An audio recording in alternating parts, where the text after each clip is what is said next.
Hello friends, आपका स्वागत है हमारे चैनल लाइक स्टडी 09 पर, जिससे हो जाएगा आपको अपनी पढ़ाई से प्यार। चलिए शुरू करते हैं आज के टॉपिक से, जो है खिलजी वंश। ठीक है, हम इससे पहले जो है गुलाम वंश को कवर कर चुके हैं, जिसमें हमने बात की थी जब इसकी जो गुलाम वंश की स्थापना है कुतुबुद्दीन ऐबक ने की, और जिसमें हमने जो है बलबन की जब बात की थी, उसने धीरे धीरे जो है और रूलर्स के अंडर रहते हुए जो है अपनी पावर को ग्रैब किया। तो उसकी जब डेथ हुई ना, तो उसके बाद जो है सारी पावर ट्रांसफ़र होनी थी उसके बेटे बुगरा खां को, क्योंकि वो ही उस समय जिंदा था। और जो शहज़ादा मोहम्मद खां था, उसकी डेथ हो गई थी जब ये मंगोल आक्रमण हुए थे उस समय पे। तो इसीलिए जो है बुगरा खां को कहा गया, पर बुगरा खां नहीं चाहता था, इसलिए उसके भी बेटे कैक्युबाद को बिठाया गया। अब कैक्युबाद जो था वो काफ़ी अयोग्य शासक था, और उस समय पे जो वज़ीर था ना, वो वज़ीर था मलिक फ़िरोज। ठीक है, जो बेसिकली जलालुद्दीन फ़िरोज खिलजी था। ठीक है, उसी का नाम था। ठीक है, जलालुद्दीन फ़िरोज खिलजी का नाम ही मलिक फ़िरोज था। वो उस समय पे था वज़ीर, और उस समय इक़्तिदार था पंजाब का। अब क्या हुआ, क्योंकि कैकेबाद जो है अयोग्य था और कुछ समय बाद जो है उसको पैरालाइज भी पड़ जाता है, इसीलिए उसका जो अल्पवयस्क पुत्र होता है कैमूर, उसको जो है सत्ता पे बिठा दिया जाता है। और जैसे ही पैरालाइज के 3 साल बाद जो है कैक्युबाद की मृत्यु हो जाती है, तो जो मलिक फ़िरोज़ है वो कैमूर को भी मार देता है। 3 साल के बच्चे को मार के जो है मलिक फ़िरोज़ जो है खिलजी वंश का संस्थापक बन जाता है। ठीक है, ये हमने स्टोरी कवर की थी। अब हम यही बात करने वाले हैं, ये जो डायनेस्टी है या ये वंश जो है, ये तकरीबन कितने साल शासन करता है, तो ये जो है 30 साल करता है। जहाँ हमने गुलाम वंश जो देखा था वो अप्रॉक्सीमेटली 84 ईयर्स जो है शासन करता है। तो आप देख सकते हो, तो इसीलिए जो है दिल्ली सल्तनत में अगर हम बात करें, जो सबसे कम समय तक जो है शासन करता है, तो वो कौन सा वंश है, वो है खिलजी वंश। ठीक है, अब हमने ये पूरी स्टोरी जो अभी सुनी, उससे हमें इतना तो क्लियर हो गया कि जो इसका संस्थापक है, खिलजी वंश का संस्थापक है, वो कौन है, वो है जलालुद्दीन फ़िरोज खिलजी। ठीक है, जो बेसिकली मलिक काफूर उसका वास्तविक नाम था, और जिसने कितने वर्ष तक जो है शासन किया था, अप्रॉक्सीमेटली 6 ईयर्स जो है उसने शासन किया था। ठीक है, अब इसका राज्य अभिषेक कहाँ हुआ, तो राज्य अभिषेक जो है कैक्युबाद के कूनागढ़ी या कोलखरी महल में हुआ, जो बेसिकली बलबन का लाल महल कहा जाता है। ठीक है, राजधानी क्या थी, किलोखरी थी। ठीक है, और इसने जो है कुछ डिपार्टमेंट खोले थे, जैसे दीवाने यकूफ़, दीवाने वक्फ, जो बेसिकली व्यय के जो कागजात होते थे, खर्च से रिलेटेड जितने भी होते थे, उनकी देखभाल करने के लिए बनाया था। ठीक है, जैसे हमने बलबन के टाइम भी काफ़ी सारे डिपार्टमेंट्स की बात की थी ना, उसी तरीके से। और एक जो सबसे इम्पॉर्टेंट बात आपको ध्यान में रखनी है, वो ये है कि जो दक्षिण भारत के अभियान थे, वो सर्वप्रथम किसके काल में शुरू हुए। अगर हम काल की बात करेंगे ना, तो भाई शुरू होते हैं जलालुद्दीन फ़िरोज खिलजी के काल में। बट अगर सवाल आ जाए कि किसने शुरू किए, तो इसका आंसर होगा अलाउद्दीन खिलजी। तो ये जो वर्ड्स की हेरा फेरी है, उसको आप ज़रूर ध्यान रखें, क्योंकि उससे जो है आंसर बिल्कुल बदल जाता है। ठीक है, और अगर हम उसकी हत्या की बात करें, तो किसने की, उसी के भतीजे अलाउद्दीन खिलजी ने उसकी हत्या की थी। ठीक है, अब हम जो है, ये तो हमने क्विकली रिवाइज कर लिया कि भाई ठीक है, उसका शासनकाल कब शुरू हुआ, कैसे शुरू हुआ, क्या राजधानी थी, क्या उसके इम्पोर्टेंट काम थे। पर अब जो है हम डिटेल में बात करेंगे।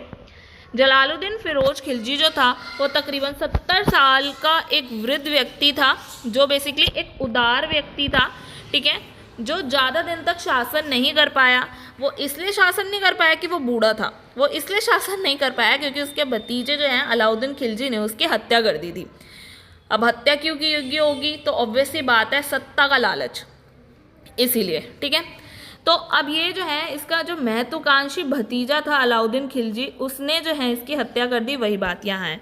ठीक है, और जो अब बात करें हम जलालुद्दीन की, तो जलालुद्दीन फ़िरोज खिलजी जो है वो एक उदार निरंकुशवाद जो है कहा जाता था। उसका जो राज्य करने का तरीका होता था, ये राजस्व नहीं है, राजतत्व है, तो उसका जो शासन करने का तरीका था, निरंकुश तो था पर उसमें भी उदारता थी, उसमें भी वो काफ़ी हद तक लिबरल था।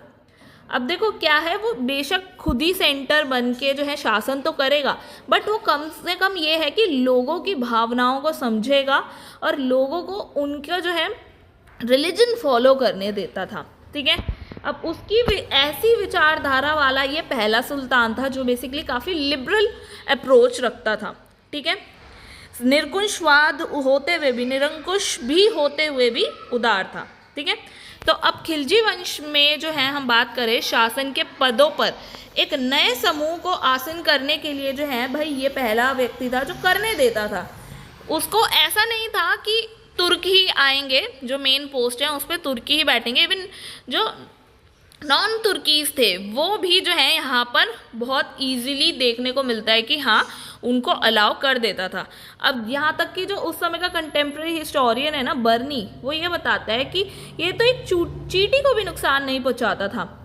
इवन उसने एक एग्जाम्पल दिया जब बलबन का जो एक भतीजा था मलिक जो है छज्जू किशली खान, ठीक है, वो जब हाकिम पद पर आया था ना तो उसने विद्रोह भी कर दिया था, खुद को इंडिपेंडेंट घोषित करने लगा था। तो ऐसी सिचुएशन में अगर कोई और सुल्तान होता तो वो क्या करता, वहाँ जाता, अटैक करता, उस एरियाज़ को जीतता, उसे हरा कर जो है उसको मृत्युदंड देता। बट नहीं, जलालुद्दीन जो है उसे कोई भी कठोर दंड नहीं देता। तो इसीलिए उसे बोलते हैं कि भाई चींटी को भी उसने जो है कभी नुकसान नहीं पहुंचाया, वो काफ़ी सॉफ्ट काइंड हार्ड पर्सन था। ठीक है, अब जलालुद्दीन खिलजी जो है क्योंकि भाई एक धर्मपरायण मुसलमान था, बेसिकली उसने अपना रिलीजन चेंज किया था, तो वो जो है किसी भी धर्म के लोगों को, जैसे हिंदू हो गया, अपमानित नहीं करता था, क्योंकि उसने खुद रिलीजन चेंज किया था। तो वो खुद जो है सभी रिलीजन की रिस्पेक्ट करेगा, चाहे वो मुस्लिम हो, हिंदू हो, कोई भी हो। तो इसीलिए है ये देखा जाता है कि भाई वो इंसल्ट नहीं करता था कि भाई कभी भी उसके बगल से अगर कोई जुलूस निकल जाए, ढोल बजाते हुए लोग निकल जाएं, इवन मूर्तियों को विसर्जित भी कर रहे हों, कुछ भी कर रहे हों, उस पर कोई रोक टोक ही नहीं होती, सब उसके आसपास करते रहते थे, अपने रिलीजन को फॉलो करते थे और वो कभी भी उस चीज़ पर टोका टाकी नहीं करता था। ठीक है, अब जलालुद्दीन के समय में ही जो है अलाउद्दीन खिलजी ने क्या किया था, जो दक्षिण भारत के राजवंश जो देवगिरी था उसके यादव वंशीय राजा रामचंद्र देव के राज्य पर जो है आक्रमण किया था। जो अभी ये मैंने ऊपर बात की आपसे कि दक्षिण भारत का अभियान जो है सर्वप्रथम किसके काल में आया, तो जलालुद्दीन फिरोज खिलजी द्वारा। पर अगर शुरू किसने किया तो वो है अलाउद्दीन खिलजी। ठीक है, और कहाँ से शुरू किया, देवगिरी से किया। देवगिरी में भी कौन सा वंश था, यादव वंश था, और किस राजा को हराया था, तो वो राजा रामचंद्र देव था। ठीक है, अब जब वो यहाँ से लौट रहा था अलाउद्दीन, तो उसने जो है अपने सेनापतियों को ऑर्डर दिया कि भाई तुम ना ये जलालुद्दीन फिरोज खिलजी का मर्डर कर दो, उसको हटा दो। तो किस किस को उसने बोला, मोहम्मद सलीम और इख्तियारुद्दीन खुद। ठीक है, तो ये नाम ज़रूर याद रखें, एग्ज़ाम्स में अगर डफ क्वेश्चन बनाने होते हैं तो वो ऐसे ही पूछ लेते हैं, क्योंकि हमें ये तो पता होगा कि भाई जो डेथ है वो बेसिकली उसकी जो हत्या है वो किसने करवाई, तो ये तो हमें पता होगा कि अलाउद्दीन खिलजी ने कराई, पर किन सेनापतियों को भेजकर कराई ये नहीं पता होता है। ठीक है, अब हम बात करते हैं और आगे इनके वंश में क्या हुआ। ठीक है, तो थर्ड जो है मंगोलियन अटैक जो है जलालुद्दीन फिरोज के काल में हुआ। इससे पहले भी जो है हम अटैक्स के बारे में पढ़ चुके हैं कि भाई फर्स्ट मंगोलियन अटैक वैसे होना तो इल्तुतमिश के टाइम पे था, बट उसने काफ़ी स्मार्टली जो है इस सिचुएशन को हैंडल कर लिया था, और जो है चंगेज़ खान का जो आने का डर था, मंगोलियंस का आने का डर था, उसको जो है सफलतापूर्वक उसने सुलटा लिया था। तो अटैक तो नहीं हुआ। फिर बहरम शाह जो उसके बाद आता है गुलाम वंश में, उसमें जो है पहला अटैक होता है। ठीक है, और सेकंड अटैक कब होता है, बलबन के काल में। जब बलबल के काल में जो है अटैक्स होते रहते थे, तो हमने बात की थी ना कि जो उसका बेटा था शहजादा मोहम्मद खां, वो वहीं पे ही मारा गया था। क्यों मारा गया था, दुर्ग तो बनवाए थे, फिर भी मंगोलियन अटैक्स से जूझते हुए वो वहाँ पे जो है मारा गया था। तो नेक्स्ट जो अब सेकंड हुआ था वो बलबन के काल में हुआ, और थर्ड की हम बात करें तो खिलजी वंश में जलालुद्दीन फिरोज खिलजी के काल में हुआ। ठीक है, अब उस समय जो है मंगोलियन लीडर कौन था, तो वो था हलाकू। ठीक ठीक है। हलाकू का जो ग्रैंडसन था अब्दुल्ला, वो दिल्ली सल्तनत पर आक्रमण यही करने आया था, ठीक है। और इधर की साइड से किसने जो है लीड किया इसको बेसिकली रोकने के लिए, तो वो था अलाउद्दीन खिलजी, ठीक है। जलालुद्दीन का जो भाई एक तरह से कह लो दूसरा हाथ था, वो अलाउद्दीन जो है अलाउद्दीन खिलजी ही था, ठीक है। और वो इतना स्ट्रॉन्ग था कि उसको ना ईजिली कोई हरा ही नहीं सकता था। इवन इन आक्रमणों पे भी वो आराम से नियंत्रण कर लेता था, जिसका डर जो है गुलाम वंश में भी देखा जाए सबको रहता था। बलबन ने तक यहाँ तक दुर्ग वगैरह प्रॉपर बनवा लिए थे कि भाई वो इन अटैक से बच पाए। इल्तुतमिश ने तक जो है उनका जो है साथ देने का सोचा कि भाई वो जो है यहाँ पे अटैक ना कर पाए, क्योंकि बार बार अटैक करेंगे खुद वीक पड़ जाएंगे। तो ये सारी सिचुएशन को भी वो इजीली जो है अलाउद्दीन खिलजी ना टैकल कर लेता था, और देखो वो जीत भी गया, ठीक है। तो अलाउद्दीन खिलजी ने इवन जो है मंगोलियों को भी आराम से जो है हरा दिया। वहीं अब बात करें, अब क्योंकि ये जो है सब हार गए थे तो तकरीबन 4000 सोल्डर्स थे। अब वो मंगोलों के हारने के बाद जो सैनिक बचे थे ना, हम कहते हैं ना भाई जलालुद्दीन खिलजी जो है काफ़ी काइंड था और वो तो भाई चींटियों को भी नहीं मारता था। तो यही चीज़ थी, मंगोलियों ने भाई शरण मांगी कि हमें शरण दे दो, तो सभी उसने जो है शरण देने के लिए एक शहर भी बसवा दिया। इन नए मुस्लिम्स के लिए जो है मंगोलपुर सिटी जो है बसाई, जो बेसिकली आज के वर्तमान में दिल्ली में मंगोलपुरी है, वो एरिया जो है उसने इन मंगोलों के लिए बसवा दिया, ठीक है। अब हम बात करते हैं कि ये जो मंगोल इन्वेजन्स हैं ये कैसे कैसे हुए और सबको किस किस ने हराया। तो जैसे हो गया कदर का एक इन्वेजन हो गया, मंगोल के शासक जो देव थे उसने जो है कदर के नेतृत्व में सेना भेजी। वहीं जो सेना थी नॉर्थ वेस्ट से एंटर करते हुए पंजाब तक पहुंच चुकी थी, ठीक है, मंगोलियंस की। वहीं जो है अलाउद्दीन खिलजी ने जो है उलुग खां और जफर खां को नेतृत्व में अपनी सेना भेज दी, ठीक है। आप ये जो नेम है ना ये बहुत उससे याद रखिए, ये उलुग खां और जफर खां, ऐसे ही आगे और भी नेम आएंगे जैसे नुसरत खां और मलिक काफूर। मतलब ये तकरीबन 4 नेम तो आप याद रखो, क्योंकि इनका जो है बहुत ज़्यादा इम्पॉर्टेंट रोल रहने वाला है। आप बार बार जो है इन्हीं का नाम पढ़ोगे जब भी हम बात करेंगे ना कि भाई कहाँ पे इन्वेजन हुआ तो किसकी सेनापति जो है किस सेनापति को भेजा, या कहाँ पे जो है अटैक्स किए गए वहाँ पे किसे भेजा गया, तो उसमें ये नेम जो हैं भाई बहुत ज़्यादा आएंगे। क्योंकि जैसे मैंने बोला जलालुद्दीन खिलजी का जो दूसरा हाथ था वो एक तरह से अलाउद्दीन था, तो उसी तरह अलाउद्दीन के हाथ कौन थे, तो वो उलुग खां था, जफर खां था। ऐसे ही हम आगे बात करते रहेंगे, ठीक है। अब हम बात करते हैं सल्दी इन्वेजन की। तो इसमें जो है मंगोल आक्रमण जो है वो भाई सल्दी के नेतृत्व में हुआ था, ठीक है, जो बेसिकली जफर खां द्वारा हरा दिया गया था। अभी हमने ऊपर देखा, ऊपर भी जो है जफर खां था, उलुग खां था, है ना, उलुग खां और जफर खां था, और ये सल्दी में जो है जफर खां है, ठीक है। अब वहीं हम बात करें कुतलेक ख्वाजा का जो है इन्वेजन, जो बेसिकली देव का ही बेटा था, जो अभी हमने ऊपर पढ़ा, ये सबसे पहले जो है कदर इन्वेजन। इसमें जो है शासक देव ने ही तो कदर के अंडर भेजा, जैसे अलाउद्दीन ने अपने अंडर भेजा सेनापति मलिक काफूर कह रही हूँ, ये इसे जफर खान को और उलुग खां को, उसी तरह उसने कदर को भेजा था। तो आगे चल के कदर का ही भाई ये देव का बेटा ही इन्वेजन करता है, जहाँ मलिक अलाउद मल्क जो था अलाउद्दीन को ये सलाह देता है कि भाई आप जो है ना मंगोलों से लड़ो मत, क्योंकि अपना ही नुकसान है, जान मान का हानि हर तरह का जो है ना नुकसान अपना है।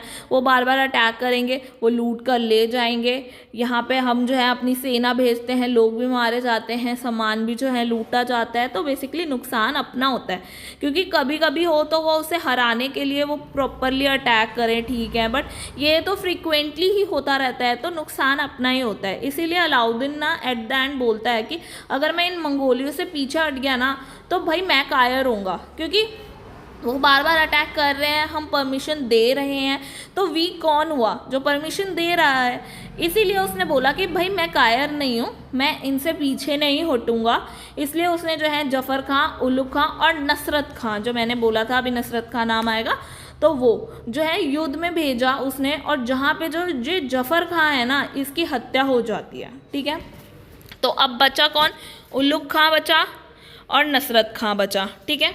इनके जो मेन सेनापति कह लो या अलाउद्दीन के जो अदर हैंड्स हैं वो कह लो, ठीक है। अब हम बात करते हैं तुर्की इन्वेजन्स की। तो इस युद्ध को तो बेसिकली परिणाम ऐसा था कि कोई वॉर हो ही नहीं, वो अटैक कर रहे थे, कोशिश करने वाले थे, पर जो अलाउद्दीन है उसने पहले ही प्रिकॉशंस और सॉल्यूशंस निकाल के रखे थे, जिसकी वजह से जो है वो 2 महीने बाद ही वापस चले गए। फिर उसके बाद जो है इन्वेजन अली बेग का हुआ था, ठीक है, और तारक तुर्की का हुआ था, जिसमें जो तुर्की थे मंगोलों की हार का बदला लेने आए थे, ठीक है। और अलाउद्दीन ने किसको भेजा था, इसमें जो है मलिक काफूर को भेजा था और गाजी मलिक को भेजा था, ठीक है। और उन्होंने जो है यूपी अमोहा में उन्हें हराने के लिए भेजा और वे मंगोलों का सिर वहाँ से लेकर आए थे, इन्हीं मंगोलों का सिर लेके आए थे, क्योंकि वो बदला लेने आए थे ना, तो इन्हें हरा के इनका सर काट के जो है ये लाया और सिरी फोर्ट जो है उस पर बनाया। तो हम जो सिरी फोर्ट नाम सुनते हैं वो इसी ही नहीं नाम रखा गया था वहाँ, क्योंकि मंगोलों का सिर लाया गया था काट के, ठीक है।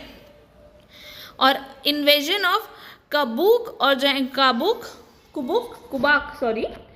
इन्वेजन ऑफ कुबाक और लकमानन, ठीक है। तो ये जो है यहाँ पे हुआ जहाँ देव खान ने फिर से जो है कबाक की लीडरशिप में अपनी जो है सेना भेजी, ठीक है, और अलग अलग तरह से जो है उन्होंने आक्रमण करना शुरू कर दिया उसी समय। अब जो ये गाजी मलिक तुगलक था उसने मंगोलों को हरा दिया, ठीक है। यहाँ पे अब गाजी मलिक को भेजा था, उसने हरा दिया। अब मंगोलों को लगातार आक्रमण होते रहे, ठीक है। अब फिर भी कोई ना कोई सॉल्यूशन तो निकालना पड़ेगा, ठीक है। जितनी बारी अटैक्स हुए उतनी बारी जो है अलाउद्दीन खिलजी ने अपनी लीडरशिप में जो है लोगों को भेजकर या खुद जाकर जो है जीत तो पाई, पर हल तो एक्चुअल में निकालना ज़रूरी था ना, तो इसीलिए उसने क्या किया, अलाउद्दीन खिलजी ने अपनी राजधानी बदल दी, ठीक है। और राजधानी कहाँ ले आया, सीरी ले आया, दिल्ली में सीरी में अपनी कैपिटल उसने शिफ्ट कर दी, ठीक है। अब हम बात करते हैं उसकी जो है स्थापत्य कला की, कि भाई क्या स्थापत्य कलाएँ की, क्या जो है इंपॉर्टेंट काम उन्होंने किए। जैसे गुजरात की विजय के दौरान अलाई दरवाज़ा बनवाया कुतुब मीनार के सामने, ठीक है, जिसमें उसने जो है एक वृत्ताकार अलाई किला, जिसे कॉस्के सिटी भी कहा जाता है, वो बनाया जाता है वहाँ पे, ठीक है। और क्या क्या बनाया गया, तो और जो है हौस खान हो गया, सिरी फोर्ट हो गया, जमात खां मस्जिद हो गया, चार मीनार हो गया, हजार खंबा हो गया, अलाई दरवाज़ा हो गया। तो ये सारे जो हैं जगह ये सब बनवाया अलाउद्दीन ने। इवन यहाँ तक जो ये जमात खां मस्जिद था, अलाउद्दीन ने अपने बेटे खिजर खां के लिए इसे जो है बनवाया था। अब जो है हम सबसे इम्पोर्टेंट बात करते हैं उसके जो है प्रशासनिक कार्य क्या थे, एडमिनिस्ट्रेटिव वर्क्स क्या थे, ठीक है। तो उसने जो है पाया कि अलाउद्दीन का जब राज्याभिषेक हुआ ना, उसके बाद ना तकरीबन वहाँ पे 3 विद्रोह लगातार हुए।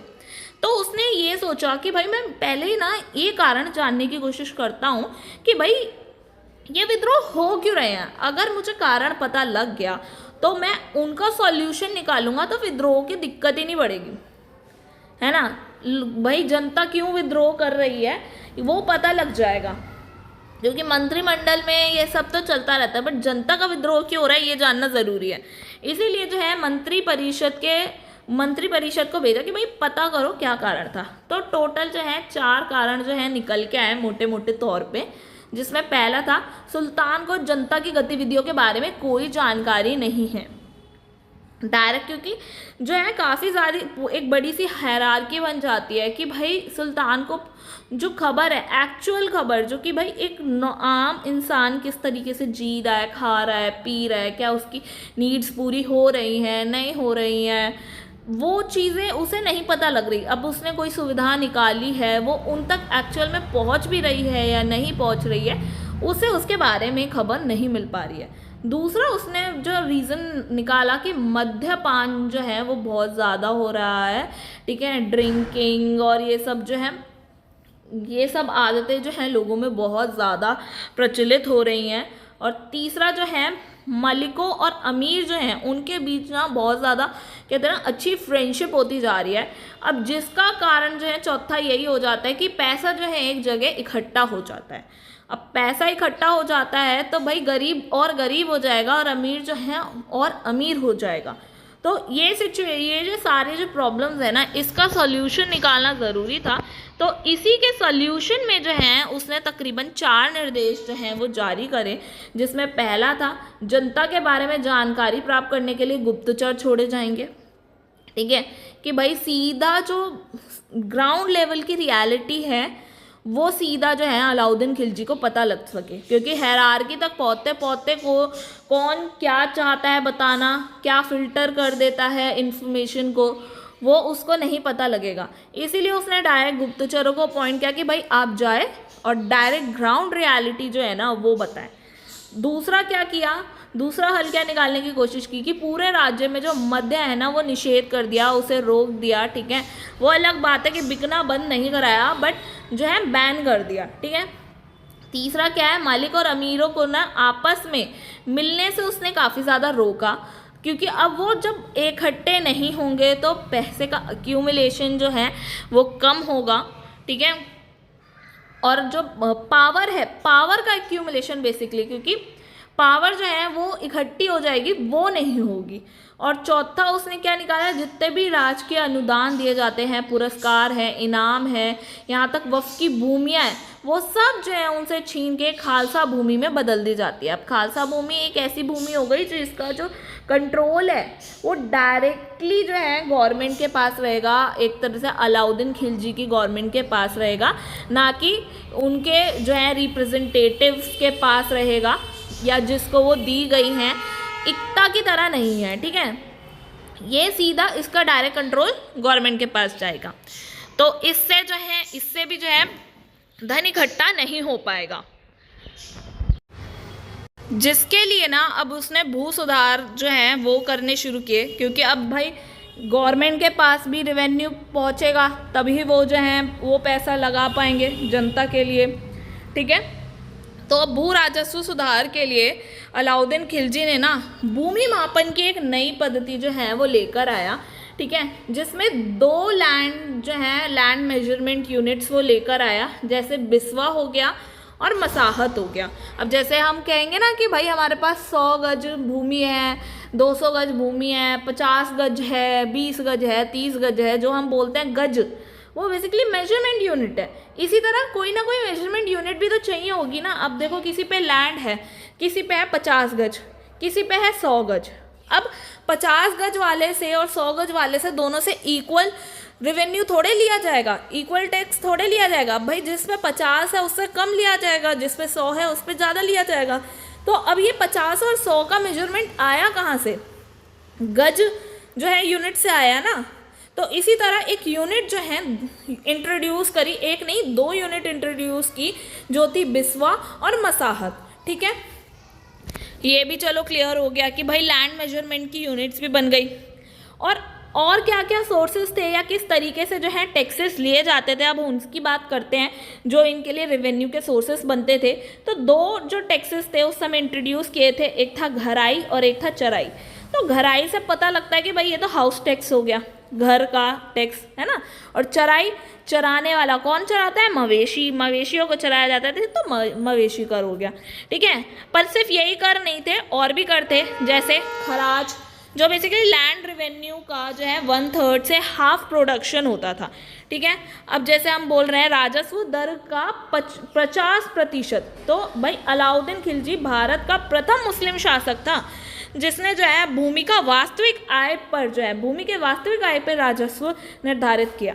देखिए समझे, यहाँ पे क्या था, अब भाई जो भूमि का वास्तविक आय है, मतलब ये भूमि है, इस पे उगाही भाई हम कह दें कि 20% इसका दो।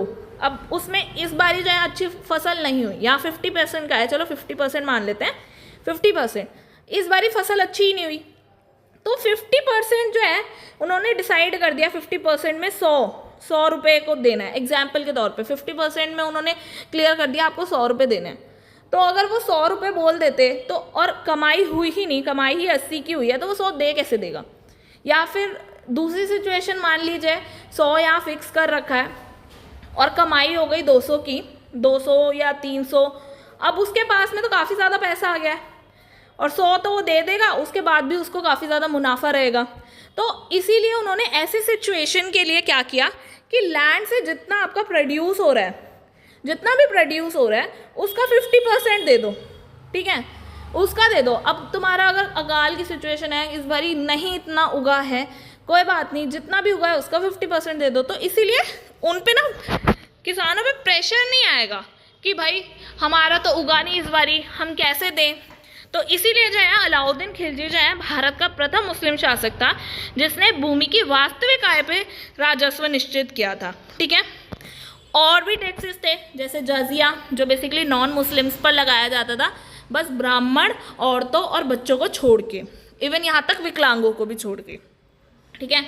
और था खमास। खमास क्या होता था, जो वॉर होती थी उससे जितना भी सामान मिलता था या जितनी भी प्रॉस्पेरिटी थी वहाँ की या जितना भी रिसोर्सेस मिलता था उसका डिस्ट्रीब्यूशन बेसिकली एक तरह से उससे जो मिलता था वो होता था खमास, ठीक है। अब आगे चल के जो है अलाउद्दीन खिलजी ने इन्हीं कर को इकट्ठा करने के लिए और भ्रष्टाचार को कम करने के लिए एक ना डिपार्टमेंट ओपन किया जो था दीवाने मुस्तकराज, जिसका जो है एक तरह से हेड कह लो, ठीक है, वो कौन था, मुस्तकराज, ठीक है, कि भाई भ्रष्टाचार ना हो, ये धन जो है एक जगह इकट्ठा ना हो जाए कि भाई पहुंच कुछ रहा है और एक्चुअल में किसी ने अर्न कुछ किया है, ठीक है, तो बीच में कोई ये ना कर पाए चोरी। इस वजह से एक प्रॉपर डिपार्टमेंट उसने बनाया। इवन भूमि सुधार के लिए भी उसने काफ़ी कोशिश की, जिसमें जो है दीपालपुर और लाहौर में, लाहौर से कड़ा तक उसने जो है इन क्षेत्रों में गांव को सरकार के निकट संपर्क में लाया, क्लोज लाए, जिसके लिए उन क्षेत्रों को, गांव को जो है खलीसा में जो है खलीसा के तहत उनमें लाया गया। और यही जो है भू राजस्व का जो हाफ है उसका आकलन और पैमाइश के आधार पर उन्होंने अपना काम शुरू कर दिया, ठीक है, खलीसा में कन्वर्ट करके। ऐसे ही जो है अलाउद्दीन ने जो है स्थानीय राजस्व कर्मचारियों के खाते और हिसाब किताब की जांच पड़ताल कराने की नीति के लिए एक ऐसा मानक या आदर्श कायम किया जिसे बेसिकली शेरशाह और अकबर जैसे कुछ परवर्ती शासकों ने इस्तेमाल किया। तो भाई ये जो सिस्टम था ना, ये सारा, ये इवन आगे चल के शेरशाह हो गया, अकबर हो गया, इन सब ने भी एज अ बेस यूज़ किया जो अलाउद्दीन ने शुरू किया, ठीक है। अब इसमें जो है अगर हम अलाउद्दीन की बात करते हैं और बाजार नियंत्रण के बारे में बात नहीं करते तो भाई क्या पढ़ा अलाउद्दीन के बारे में, क्योंकि बड़ी खास बात है। जो आज हम एमआरपी सिस्टम देखते हैं ना कि भाई हर प्रोडक्ट पे एक पर्टिकुलर एमआरपी होता है कि आप उससे ज़्यादा पे उसे बाय नहीं करोगे, तो आपके अपने राइट्स हैं। अगर वो कोई भी उससे ज़्यादा आपसे अमाउंट मांग रहा है तो आप उस पर केस भी कर सकते हो, आपका राइट है। तो वैसे ही जो है एमआरपी सिस्टम जो है फर्स्ट टाइम इंट्रोड्यूस किया था अलाउद्दीन खिलजी ने। बाजार नियंत्रण जो उसकी पॉलिसीज़ थी कंट्रोल करने की मार्केट को, उसके तहत। तो अब हम उस पर ही बात करते हैं कि जो अलाउद्दीन है वो दिल्ली सल्तनत का पहला सुल्तान था जिसने नकद वेतन के आधार पे एक स्थायी सेना खड़ी की थी। क्योंकि अगर हम गुलाम वंश में बलबन को भी देखें, इल्तुतमिश देखें, किसी को भी देखें ना, सब ने जो है क्या किया कि भाई वो जहाँ जा रहे थे, जीत रहे थे या जितना भी था, इक्ताएँ दे देते थे उनको, या तो कोई ऐसे रिसोर्सेस दे देते थे बट सैलरी नहीं देते थे, ठीक है, लैंड दे दी, उससे ही वो टैक्सेस लेके अपना कमा रहे हैं, लैंड भी है, ठीक है। तो यहाँ ये सिस्टम नहीं किया क्योंकि भाई वो भ्रष्टाचार नहीं चाहता था। हमने अभी बात क्लियर की थी कि वो नहीं चाहता था, वो इक्वली डिस्ट्रीब्यूट करना चाहता था मनी को। तो जब इकट्ठा नहीं करना देना चाहता था तो उसके लिए ज़रूरी था कि वो नकद में पैसा दे, कि भाई लैंड के थ्रू या अदर रिसोर्सेज के थ्रू ना दे। तो उसने, ये पहला व्यक्ति था, पहला सुल्तान था जिसने नकद में वेतन दिया सेना को। अब पॉइंट ये उठता है, अगर वो नकद में देगा तो क्या उसके पास इतना पैसा है, इतने रिसोर्सेज हैं, तो और क्या जो वहाँ की सेना है, जहाँ उन्हें पहले लैंड मिल रहा था, लैंड से रेवेन्यू कलेक्ट कर रहे थे, सब हो रहा था, आगे चल के पैसा मतलब आ जा रहा था, ठीक है। रिसोर्सेज इजीली आ जा रहे थे, तो अब जो है सीधा सिर्फ एक सैलरी मिल जाना, क्या वो एक्सेप्ट कर पाएंगे? उन्हें मार्केट में उस हिसाब से उतने प्राइजेस में सामान मिल जाएगा। तो ये सारी बातों को ध्यान में रखते हुए एक बाजार नियंत्रण की आवश्यकता क्यों पड़ी, तो इस पर हम बात करें तो पहली बात तो ये थी कि अलाउद्दीन खिलजी ने जो है बाजार सुधार इसलिए करने थे कि भाई मंगोलों द्वारा जो है दिल्ली की घेराबंदी की जा रही थी, अटैक्स किए जा रहे थे, तो उसके लिए बहुत ज़्यादा ज़रूरी था एक विशाल सेना को तैयार करना। ठीक है, जब इतनी बड़ी सेना को उसे तैयार करना था तो पैसा देना ज़रूरी था, या तो लैंड फॉर्म में दे या तो कैश में दे, कैसे भी दे उसको पैसा देना पड़ेगा। बट अगर वो कैश में उन्हें पे करता है तो भाई उसका सारा खजाना खाली हो जाएगा। तो अब क्या करे वो, क्योंकि फॉर एग्जाम्पल भाई किसी की सैलरी पहले 40,000 है, ठीक है, फॉर एग्जाम्पल 40,000 है, और अब उसको सैलरी ऑफर की जा रही है 20,000, क्योंकि भाई वो अपना जो है खजाने के हिसाब से देखेगा, तो 20,000 सैलरी दी जा रही है, तो वो क्यों एक्सेप्ट करेगा 20,000 पर मंथ? क्यों मानेगा वो? भाई कोई पर्सन तभी तो मानेगा ना जब उसे लगेगा कि मेरा खर्च आराम से चल रहा है, लैंड से नहीं मिल रहा है, बट मेरे को 20,000 में एफिशिएंटली सब कुछ चल रहा है। तो उसने जो है बाजार सुधार इसीलिए किए कि भाई अगर मैं उन्हें 20,000 दे रहा हूँ तो 20,000 में उनका खर्चा अच्छे से चल जाना चाहिए। अब भाई चीज़ों का अमाउंट ही इतना जा रहा है कि वो जो है तकरीबन 20,000 कमा रहा है, खर्चे उसके 30,000 है, तो वो क्यों सेना में भर्ती होना चाहेगा? वो सोचेगा कि मैं चल अपना कोई बिजनेस कर लेता हूँ या मैं कोई अपना दूसरा काम कर लेता हूँ। तो इसीलिए उसने सबके लिए प्राइसेस जो हैं सेम करा दिए, ताकि जो है महंगाई का सिस्टम बन ही ना पाए, महंगाई आए ही ना, जिसकी वजह से वो जितनी भी सैलरी देना वो उनके लिए एफिशिएंट हो जाए, मतलब उनको कोई दिक्कत ना आए और वो उस सैलरी को भी एक्सेप्ट कर ले। इसीलिए उसे प्राइस कंट्रोल करना ज़रूरी था। और इवन एक रीज़न ये भी था कि जो हिंदू थे वहाँ पे वो साधनहीन बने रहे, ताकि जो है अब उनमें विद्रोह की भावना जो है उनके मन में ना आए। तो बेसिकली सबको जो है फेयर प्राइजेस पे सब कुछ मिल जाए, तो गरीबी ना आए किसी के पास कि भाई ये जो है मेरे को महंगा मिला उसको सस्ता मिल गया, या कोई उसे बहुत इजीली बाय कर पा रहा है पर कोई नहीं कर पा रहा। तो ये सब चीज़ों को ध्यान में रखते हुए अब बाज़ार जो है ऐसे इस्टेब्लिश करने थे, जिसमें जो है ज़ियाउद्दीन बर्नी उस समय के कंटेम्प्रेरी हिस्टोरियन ने बताया कि जो अलाउद्दीन है उसने तकरीबन 3 बाज़ार की स्थापना की, जिसमें पहला था मंडी, जिसे गल्ला बाज़ार बोला जाता था, जिसमें ग्रेन मार्केट थी, ठीक है। दूसरा था सराय अदल, जहाँ पे क्लोथ्स मिलते थे, हाउस होल्ड आइटम्स मिलती थी। फिर तीसरा था आम बाज़ार, जहाँ पे स्लेव्स, एनिमल्स ये सब मिलते और ख़रीदे जाते थे। पर वहीं अगर हम बात करें अदर हिस्टोरियंस की, तो उन्होंने 4 प्रकार के बाज़ारों के बारे में भी बताया, जिसमें पहले तो एक हो गया फूड मार्केट, जहाँ पे खाने से रिलेटेड कुछ भी आइटम मिल जाएगा। दूसरा था रेडीमेड आर्टिकल मार्केट, जो बनी बनाई चीज़ें होती हैं वो मिलने वाली। और थर्ड जो था डेली और कॉमन आर्टिकल्स मिलते थे, डेली का सामान मिलता था। और चौथा था स्लेव और एनिमल की मार्केट, ठीक है, जहाँ पे जो है अलाउद्दीन ने इस नीति के लिए जो है मलिक काफूर को बाज़ार का अध्यक्ष जो है नियुक्त किया था, जो सारे व्यापारियों पर जो है नियंत्रण करेगा, जो बेसिकली बिजनेस करते हैं, जो सामान बेचते हैं, ठीक है, तो नियंत्रण रखेगा। इसके लिए उसने सबसे पहले जो है अलाउद्दीन ने दिल्ली में एक शाही भंडार स्थापित कराना था, ताकि कृत्रिम अभाव जो है पैदा ना हो पाए और मूल्य बढ़ाने की कोशिश ना की जाए। देखिए ये ना इकोनॉमिक का एक कॉन्सेप्ट है कि भाई आप सिंपल सा इजीली समझने की कोशिश कीजिए, कोई भी चीज़ के प्राइजेस कैसे बढ़ेंगे या उसकी डिमांड बढ़ने का इन्फ्लुएंस जो है उस प्रोडक्ट की प्राइस पे कैसे पड़ेगा।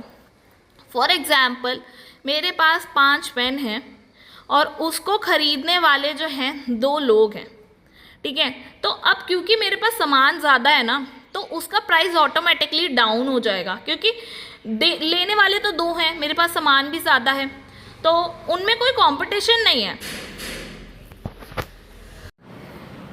वहीं आप मान लीजिए अगर हम उस 5 पेन को भाई 10 लोगों में बेसिकली बेचें, जैसे उसके 10 लोग आ गए उसे ख़रीदने के लिए, तो कंपटीशन बढ़ गया। अब तकरीबन एक पेन को ख़रीदने वाले 2 लोग हो गए, अब 2 लोग हो गए, तो वो किसको मिलेगा? डेफिनेटली वो उसको मिलेगा ना जो उसके लिए ज़्यादा प्राइस पे करेगा। तो ऑटोमेटिकली डिमांड बढ़ने पे प्राइस बढ़ गया, उस प्रोडक्ट का प्राइस बढ़ गया। अब जिसने ज़्यादा प्राइस दिया उसको वो मिल जाएगा। तो अगर वो 5 का पेन मैं बेच रही हूँ तो वो अगर कोई दूसरा पर्सन उसी पेन को पाने के लिए 10 रुपये दे देगा तो मैं तो 10 को बेच दूँगी। तो यही चीज़ होती है, तो प्राइजेस बढ़ जाते हैं। अब उसी के पीछे जो है ना कारण, उसने बोला कि भाई एक तो नेचुरल रीज़न हो सकता है, जैसे हम टमाटर का देखते हैं, टमाटर का प्राइस कई बार इतना ज़्यादा हो जाता है क्योंकि भाई कई बार क्या होता है, टमाटर सड़ जाते हैं, मौसम ख़राब हो जाता है, ठीक है, या अकाल आता है, ऐसे ऐसे सिचुएशंस में भाई कमी पड़ गई। अब क्योंकि वो चीज़ सामान कम हो गई और ख़रीदने वाले ज़्यादा हो गए तो ऑटोमेटिकली उसके प्राइजेस जो हैं वो बढ़ जाएंगे, है ना। तो वो ही होता है। अब उसके पीछे ये तो नेचुरल रीज़न हो गया, बट जो मैन मेड रीज़न हो सकता है, एक जो कृत्रिम अभाव बनाया जाता है, वो होता है कि भाई जो आड़ती है उन्होंने स्टॉक करके रख लिया, टमाटर को पूरा स्टॉक करके रख लिया, और जब उन्होंने देखा कि भाई प्राइजेस बढ़ गए हैं तब उन्होंने रिलीज़ कर दिया ताकि उनको जो बेनिफिट है ना वो उससे ना डबल मिल जाए या उससे ज़्यादा मिल जाए। तो ये सिचुएशन ना हो, ये कृत्रिम अभाव जो है ना ये ना आए, इसीलिए जो है उन्होंने ये ध्यान रखा कि जो शाही भंडार है उसमें ही सब कुछ है, ताकि प्राइजेस जो वो कंट्रोल करना चाहता है ना वो इजीली कर ले। तो अब भाई जब सारा भंडार में सामान आएगा तो बीच में भी कोई ना कोई हो सकता है कि भाई कुछ हेरा फेरी कर ले। तो इसीलिए जब खादानों को गांव से लाए जाने का दायित्व जो था कारवानी या बंजारोस को जो दिया जाता था और उन्हें एक अधिकारी बना दिया जाता था शुजना, ठीक है। अब भाई ऐसे किसी को भी वो उन्होंने राइट मतलब उन्हें बोल दिया कि भाई आप देख लो, तो उनके पास कुछ ना कुछ राइट भी तो होने चाहिए, अदरवाइज़ कोई उनकी सुनेगा क्यों। इसीलिए जो है उनको ये शक्ति दे दी गई कि भाई सख्त आदेश जो थे उन पे कि भाई वो जो भी उल्लंघन करेगा ना इन सिचुएशन पे उनको दंडित कर सकते हैं। तो अब उन पे भी पावर आ गई। तो ओवरऑल जो है भाई अब जो है प्राइजेस फिक्स कर दिए गए, जो हमने बोला ना एमआरपी सिस्टम वो प्राइस कंट्रोल लाया गया, जहाँ वीट के लिए जो है 7.5 जित्तल या मंद डिसाइड किए, बार्ले के लिए 4 जित्तल या मंद डिसाइड किए गए, वहीं ग्राम्स के लिए 5 जित्तल जो है डिसाइडेड किए गए, ठीक है। प्राइस कंट्रोल हो गया। अलाउद्दीन में यहाँ तक की खास बात क्या थी कि जब अकाल की स्थिति आई ना तब भी वो उस सिचुएशन के लिए रेडी था, क्योंकि भाई इस समय पे क्या होगा, जो भी भाई खाद्य पदार्थ है वो कम हो जाएंगे। अब वो कम होंगे तो ऑटोमेटिकली जो है प्राइस राइज करेंगे। अभी हमने बात की ना 2 रीजंस हो सकते हैं, एक तो मैन मेड हो गया कि भाई उन्होंने स्टॉक करके रख लिया और उस चीज़ का जब तक प्राइस नहीं बढ़ जाता, उसके जो खरीदने वाले लोग हैं वो ज़्यादा नहीं हो जाते, तब तक वो उसे रिलीज़ नहीं करेगा और फिर रिलीज़ करके बेनिफिट ज़्यादा कमाएगा, ठीक है। एक तो ये रीज़न हो सकता है, तो उसको उसने कंट्रोल कर लिया ना कि भाई सारा जो है खाद्य सामग्री सब जो है अपने भंडार में भरा ताकि कोई दिक्कत ना है। अब जो नेचुरल रीजंस हो सकते हैं, जैसे मैंने बात की थी, अकाल पड़ जाता है या सूखा पड़ता है या फिर कई बार जो है सब्जियां सड़ जाती हैं, ठीक है। तो ऐसी सिचुएशंस के लिए भाई उसके लिए भी वो प्रिपेयर था कि प्राइस उस समय ना बढ़े।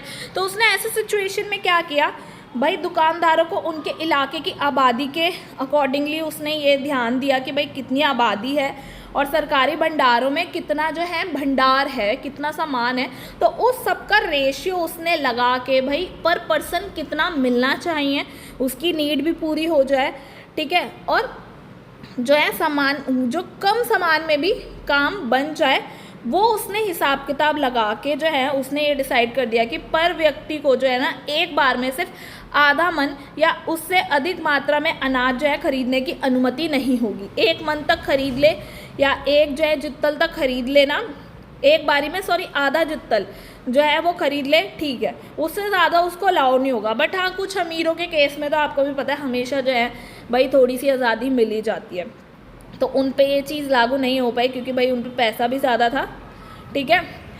तो वही चीज़ है, जैसे भाई घर में औरतें होती है ना कि भाई चीज़ महंगी हो गई, अपने पे इतना है, खाने वाले इतना है, तो उतना दे दो कि उसकी भी जो है आदतें कह रहे हो, मतलब उसकी जितनी नीड है वो भी पूरी हो जाए और इतना सामान में सब कुछ कैलकुलेट हो जाए। तो वैसा ही कैलकुलेशन जो है उसने यहाँ पे लगाया कि कितना भंडार मेरे पास है, कितनी पॉपुलेशन है, उस हिसाब से पर पर्सन जो है हम कितना दे सकते हैं। तो इसीलिए जो है उस समय के जो कंटेम्प्रेरी हिस्टोरियन थे इसामी, उन्होंने बताया कि भाई अकाल के कारण जो है कोई भी पर्सन जो है ना अनाज की वजह से कि भाई अनाज नहीं मिल पाया तो उसके लिए भूखा नहीं मरा। इवन वो अलग बात है कि भीड़ हो गई ना, इसकी वजह से 2-3 कमज़ोर लोग कुचल के ज़रूर मर गए होंगे, पर अकाल की से पहले जो कीमतें थी और जो अकाल की बाद जो कीमतें थी उनमें डिफरेंसेस नहीं मिलते हैं। ठीक है, वहीं दूसरा उसने बताया कि जो आपूर्ति थी सुनिश्चित करने के लिए उसने हिंदू और मुस्लिम व्यापारी जो थे उनका रजिस्ट्रेशन करवाया ताकि उसको सब कुछ जो है ट्रांसपेरेंसी रहे, तो उसने रजिस्ट्रेशन करवाया। वहीं अलाउद्दीन की जब मृत्यु हो गई ना तो उसके बाद जो इसकी इतनी अच्छी पॉलिसी थी बाजार सुधार की वो गायब हो गई, क्योंकि जो कुतुबुद्दीन मुबारक शाह था ना उसने जितने भी कैदी थे उस समय के उनको रिहा कराया और यहाँ तक कि जो भी कानून जो है अलाउद्दीन ने शुरू किए थे उनको जो है उसने रद्द कर दिया जिसकी वजह से ये जो है आगे बढ़ नहीं पाई। तो ये हम लिमिटेशंस की बात कर रहे हैं कि भाई अलाउद्दीन खिलजी की जो बाजार सुधार की ये नीति थी इसकी लिमिटेशन क्या थी, क्योंकि ये आगे नहीं बढ़ी। और दूसरा जो लिमिटेशन थी वो बर्नी बताता है कि इसकी जो ये बाजार सुधार की नीति थी ये सिर्फ दिल्ली तक सीमित थी, जबकि जहाँ वो कहता था कि भाई मैं तो पूरे शहर को जीत लूँगा, मैं पूरे विश्व को जीत लूँगा, तो अगर वो पूरे विश्व को जीतना है तो पॉलिसी सिर्फ दिल्ली में कैसे, दिल्ली के बाहर भी तो सेना है, उसको भी तो प्रॉपर मेंटेन रखना है, वहाँ की जनता को प्रॉपर प्राइजेस पे जो है सामान दिलवाना है।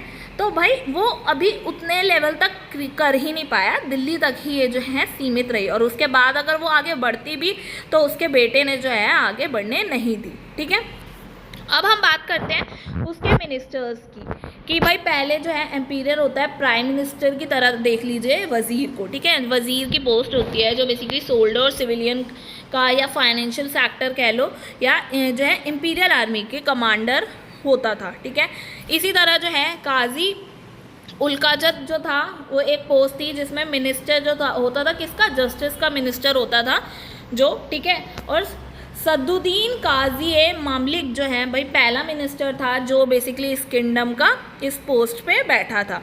ठीक है, उसके बाद आ जाता है मीर अर्ज। ये कौन होते हैं, ये एप्लीकेशन फॉर्म वगैरह का काम देखते हैं। ऐसे ही दीवार अशरफ, तो जो है दीवार अशरफ जो है भाई अशरफ से पता लग रहा है ना कुछ कॉइन्स टाइप का है ना, तो बस ये अकाउंटेंट होता है इन जनरल, इन सब का अकाउंट को पूरा हिसाब किताब रखता है। वहीं मुस्तफ़ी जो होता है ना, मुस्तफ़ी वो अकाउंटेंट होता है जनरल वर्क का, वज़ीर के अंडर जो काम करता है। ठीक है, ये तो ओवरऑल क्या है, ये वज़ीर के अंडर करता है। इसी तरह जो है अर्ज़ मामलिक जो था वो कलेक्ट करता था, वो मतलब कलेक्शन करता था अटैक स्ट्रैटेजीज़ और एडमिशन्स को लेके। ठीक है, और वहीं बख्श ए फ़ौज जो होता है, भाई फ़ौज वर्ड से ही समझ में आ रहा है कि बख्श ए फ़ौज, तो सैलरी देता था किसको, आर्मीज़ को। ठीक है, वहीं आगे हम बात करें शहनाए मंडी और दीवाने रियासत, ये कौन हैंडल करता था, ये बेसिकली मार्केट को हैंडल करता था, मंडी से ही पता लग रहा है ना। और अमीर कोही कौन होता था, ये डायरेक्टर होता था एग्रीकल्चर का। ठीक है, और कोतवाल कौन होता था, पुलिस ऑफिसर्स होते थे। ठीक है, अब वहीं जो है हम उसके मंत्रिमंडल की बात करें तो मंत्रिमंडल जो है भाई ये जो है एग्ज़ाम में बहुत ज़्यादा क्वेश्चन आता है, जब मैचिंग का करना होता है ना, मैचिंग आती है तब ये बहुत ज़्यादा आता है, तो इसे बहुत ज़्यादा ध्यान से जो है ना समझ लें और याद कर ले। जैसे दीवाने विजारत जो है वो बेसिकली वज़ीर होता था। ठीक है, वहाँ पे वज़ीर का काम होता था। और जो दीवाने इंशा होता था ये शाही आदेशों का पालन करते थे। ये किसका डिपार्टमेंट हो गया, रॉयल ऑर्डिनेंस जो है ऑर्डिनेंस का। ठीक है, और वहीं दीवाने आरीफ जो है वो सैनिक अधिकारी होते थे, डिफेंस वगैरह का काम देखते थे। और दीवाने रसलत जो थे विदेशी मामलों को देखा करते थे, फॉरेन अफेयर्स वगैरह को हैंडल किया करते थे।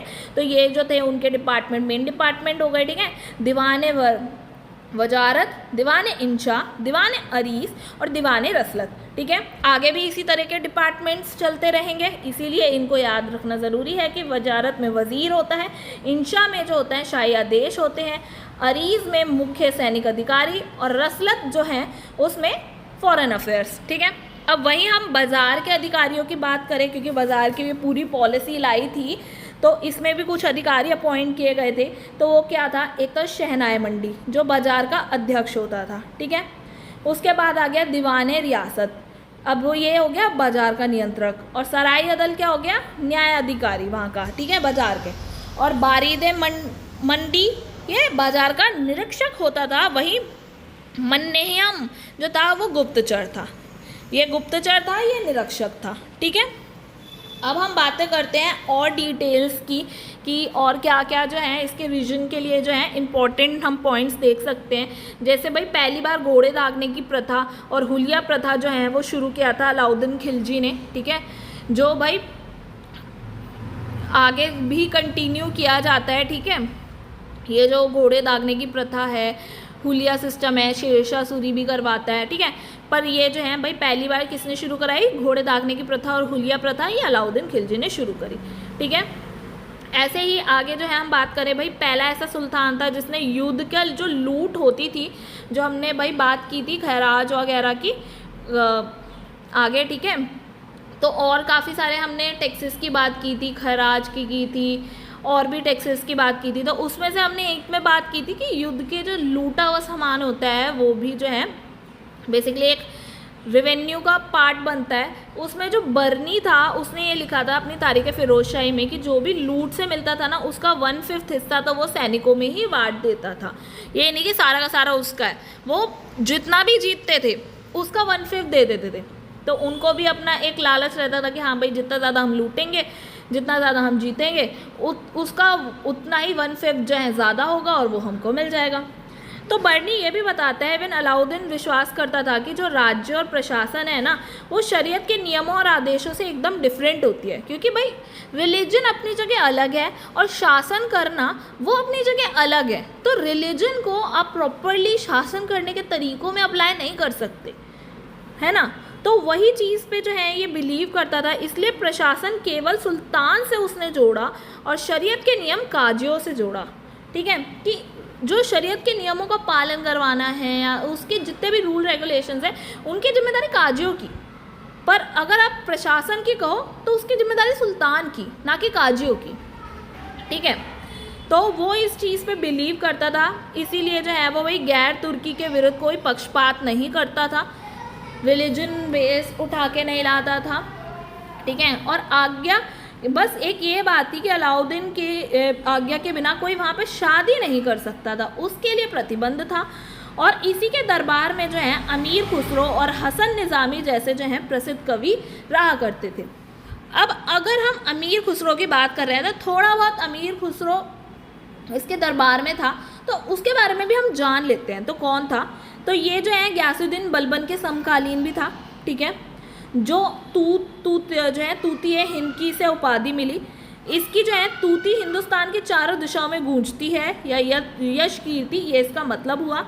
और इसे तोताए हिंद, पैरट ऑफ इंडिया की भी उपाधि मिली हुई थी, ठीक है, जिसका जन्म जो है पटियाला के ईटा में हुआ, ठीक है, कासगंज यूपी में।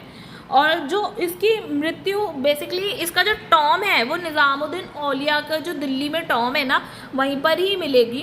और गुरु कौन थे, अब भाई निज़ामुद्दीन औलिया के टॉम के पास मिल रहा है तो हज़रत निज़ामुद्दीन औलिया ही उनके गुरु थे, ठीक है। अमीर खुसरो जो थे वो ऐसे थे भाई जो दिल्ली सल्तनत के तकरीबन 7 सुल्तानों के समकालीन रहे हैं, उनके टाइम पीरियड में वो वहाँ पे रहे हैं, ठीक है। और उसी के द्वारा जो है संगीत के 2 वाद्य यंत्रों का आविष्कार हुआ है भारत में, जैसे सितार। अब सितार जो है बेसिकली भारत की वीणा और अरब की तंबूरा से मिलकर बनाई गई है, ठीक है। वहीं जो तबला है वो भारत के परवाज के 2 भागों से मिलकर बना है, ठीक है। अब बात करते हैं अमीर खुसरो जो है खड़ी बोली जो पश्चिमी यूपी की है उसका विकास करते हैं। अमीर खुसरो जो है कश्मीर को जो है पैराडाइज ऑफ अर्थ या धरती का स्वर्ग कहते हैं। और अमीर खुसरो ने जो है अलाउद्दीन खिलजी को जो है सुल्तान जहाँ की उपाधि दी थी, ठीक है। और अमीर खुसरो ने खमसाए खुसरो भी लिखी थी, ठीक है। अब हम बात करते हैं कि ठीक है हमने एडमिनिस्ट्रेशन की बात कर ली, ठीक है, और जो इन्वेजन्स हुए थे उनसे कैसे टैकल किया, इन सब के बारे में हमने प्रॉपर्ली अलाउद्दीन के बारे में बात कर ली। बट उसने भाई, हम कहते हैं ना कि वो पूरे विश्व पे जो है अपना शासन करना चाहता था। अगर वो अपने पूरे विश्व पे शासन करना चाहता तो भाई एक्सपेंडिचर जो है, एक्सपेंशंस की जो है पॉलिसीज़ भी उसकी रही होंगी डेफिनेटली, है ना। तो उसके काफ़ी सारे मिशंस भी रहे होंगे। तो अब हम इन मिशंस को ना तकरीबन उनके रीजनल बेसिस पर डिवाइड करके अगर बात करें ना, तो हम एक नॉर्दर्न में बांट सकते हैं और एक साउदर्न इंडियन मिशंस में बांट सकते हैं, ठीक है। जो नॉर्थ एरिया तक रहे, जैसे गुजरात का हो गया, रणथंभौर हो गया, चित्तौड़, मालवा, सिवाना, जलोर, ठीक है। और वहीं साउथ इंडियन मिशंस की बात करें तो वो हो गया देवगिरी, वारंगल, द्वार समुद्रम और जो है पांडे मिशन। क्योंकि हमने बात की थी ना कि उसने साउथ इंडियन मिशन तो भाई पहले ही शुरू कर दिए थे। अब जब पहले ही उसने शुरू कर दिए थे, जब वो सत्ता पे आया भी नहीं था, तो अब जब खुद सत्ता पे आएगा तो ऑब्वियस सी बात है ना, फिर तो काफ़ी ज़्यादा शुरू कर देगा। तो अब हम पहले बात करते हैं नॉर्थ इंडियन मिशंस की, जिसमें सबसे पहले बात करते हैं हम गुजरात मिशन की, ठीक है। तो गुजरात में अब जो तुर्क लोग थे वो गुजरात को जीतने का बहुत ज़्यादा कोशिश कर रहे थे पुराने समय से ही। अब हम यही तो बात करेंगे ना भाई, गुजरात क्यों इतना इंपॉर्टेंट था। तो गुजरात इसलिए भी इम्पोर्टेंट था भाई, पहले से ही लोग उसे ग्रैब करना चाह रहे थे। अब पॉइंट है कि पहले से तुर्क हो गए, अरेबिक्स हो गए, ये सब क्यों ग्रैब करना चाहते थे। तो जैसे गजनी हो गया, गजनी जब आया था उस समय भी उसने जो है चालुक्य शासकों को हराने की कोशिश करी थी, ठीक है। बाद में मुइनुद्दीन मोहम्मद गौरी जो था वो भी अलीवाड़ा तक आ गया, कब्जा भी किया और फिर अधिकार क्षेत्र से उसके ये छूट भी गया। तो वहाँ के जो मंदिर हैं, सोने चांदी के विशाल भंडार वहाँ जो मिलते हैं, उसकी वजह से मंगोल अटैक्स भी होते रहते थे, मंगोलियंस भी आने की कोशिश करते थे वहाँ पे, तो सब आने की कोशिश कर रहे थे।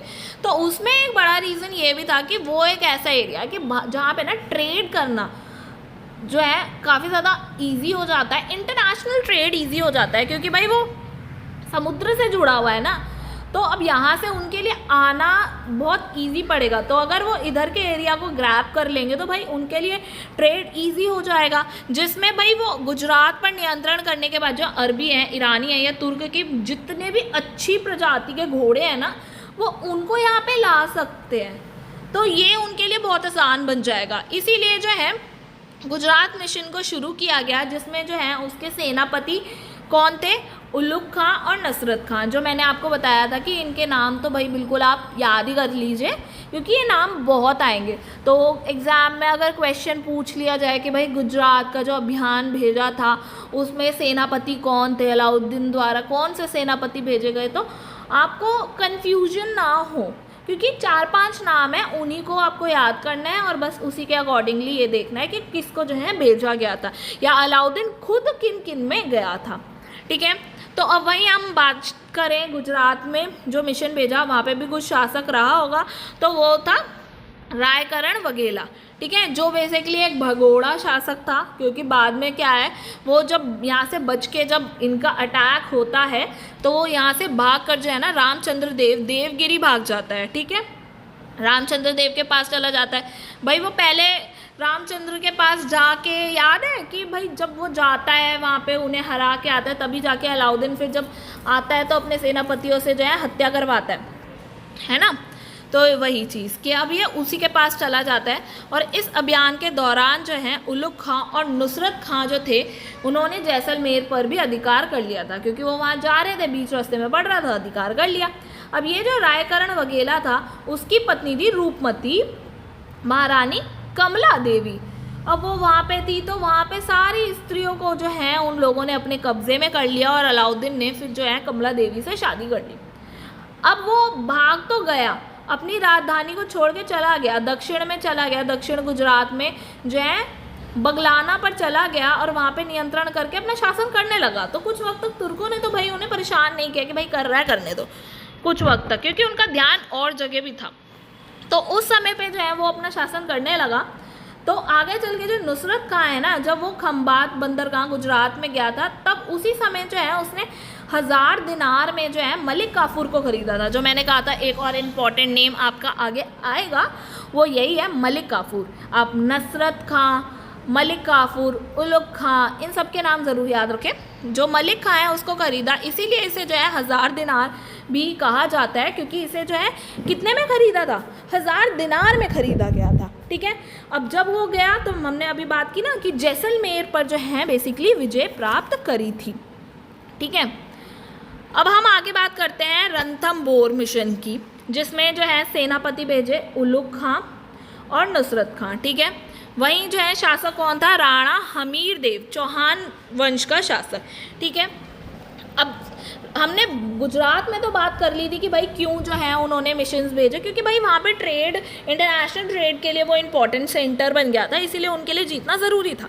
बट रणथंभौर को क्यों किया, तो भाई रणथंभौर का जो ये शासक था राणा अमीर देव चौहान वंश का, इसने 2 मंगोल सरदारों को शरण दे दी थी, जो थे मोहम्मद शाह और कहवत। अब क्योंकि शरण दे दी तो भाई वो सेनापति तो भेजेगा, तो उलुग खां और नुसरत खां को भेजा, जहाँ पे नुसरत खां जो है मारा गया, ठीक है। तो इस सिचुएशन में क्या होता है, अब क्योंकि भाई उलुग खां वीक पड़ गया क्योंकि नुसरत खां मर गया, तो इस चीज़ का फ़ायदा लेके उलुग खां को भी हरा दिया, ये जो है राणा हमीर देव ने इसे हरा दिया। तो अब भाई अलाउद्दीन के पास भाई अब कोई ऑप्शन नहीं बचता, उसे आके जो है इनकी घेराबंदी करके इन्हें हराना ही पड़ेगा, बेसिकली इनको हराना ही पड़ेगा, प्रतिशोध लेने के लिए एक तरह से समझ लीजिए। और दूसरा रीज़न ये कि अलाउद्दीन को बहुत ज़रूरी था कि भाई ये राजस्थान और मालवा और इन सारे एरियाज़ पे जो है कंट्रोल करना। क्यों, क्योंकि भाई गुजरात में अगर जाना है तो बीच में रास्ते में पड़ रहे थे ये एरियाज़, अब ये पढ़ रहे थे, और ये जो है भाई बेसिकली जैसे मेवाड़ का शासक था वो गुजरात से तुर्क सेना को आने से मना कर दे रहे थे, ऐसे ही जलोड़ का शासक था वो भी मना कर दे रहा था, क्योंकि उनको ये डर था कि यहाँ से सेना जाएगी तो ये हम पे अटैक करेगी, ये लूटपाट करेगी, इसीलिए इस एरिया में हम अपने एरियाज से गुजरने भी नहीं देंगे। अब वो गुजरने नहीं देंगे तो फिर तो वो हराएंगे, तो इसीलिए जो है ये कुछ रीजंस थे जिसकी वजह से हराना ज़रूरी था। इसीलिए फिर जो है इस समय अलाउद्दीन खुद आता है और महीनों तक घेराबंदी करता है, और जब उनके पास भोजन पानी की कमी हो जाती है तो वहाँ पे जौहर का जो सिस्टम है ना वो शुरू हो जाता है, ठीक है।